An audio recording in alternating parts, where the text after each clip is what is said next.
দেখছেন কলকাতা টিভি, ভাস্বতী রয়েছে আপনাদের সঙ্গে।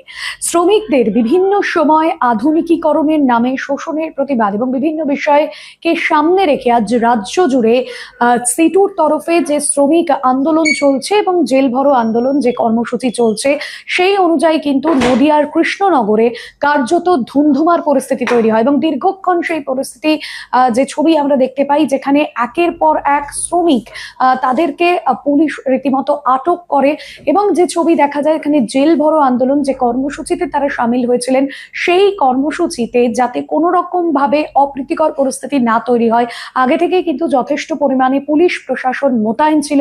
তবে পরবর্তীতে পরিস্থিতি হাতের বাইরে চলে যায়, পুলিশের সঙ্গে বিক্ষোভকারীদের রীতিমতো খণ্ডযুদ্ধ বেঁধে যায়। সেখানে যে ফ্লেক্স বা ব্যানার নিয়ে তারা প্রতিবাদে নেমেছিল, সেই ফ্লেক্স ব্যানার ছিঁড়ে ফেলা হয়। দীর্ঘক্ষণ কিন্তু এই পরিস্থিতি চলতে থাকে। অবশেষে পুলিশ পরিস্থিতি নিয়ন্ত্রণে আনলেও তারা কিন্তু রীতিমতো পুলিশের যে ব্যারিকেড, সেই ব্যারিকেড ভেঙে এগিয়ে যাওয়ার চেষ্টা করে। বিভিন্ন সময় আমরা দেখেছি যে রাজ্যের বিভিন্ন জায়গায় যে অস্থায়ী শ্রমিকরা কাজ করেন, তাদের স্থায়ীকরণের দাবিতে দীর্ঘদিন ধরে তারা যে আন্দোলন করেছেন, সেই আন্দোলনে এবার নতুন যে রাজ্য সরকার, সেই রাজ্যের সরকারের কাছে কিন্তু তারা বিভিন্ন দাবি দেওয়া রেখেছে। এবং এর আগে আমরা দেখেছিলাম গত বৃহস্পতিবার সিটুর তরফে একটি কনভেনশন করা হয় এবং সেখানে একাধিক সিদ্ধান্ত নেওয়া হয়।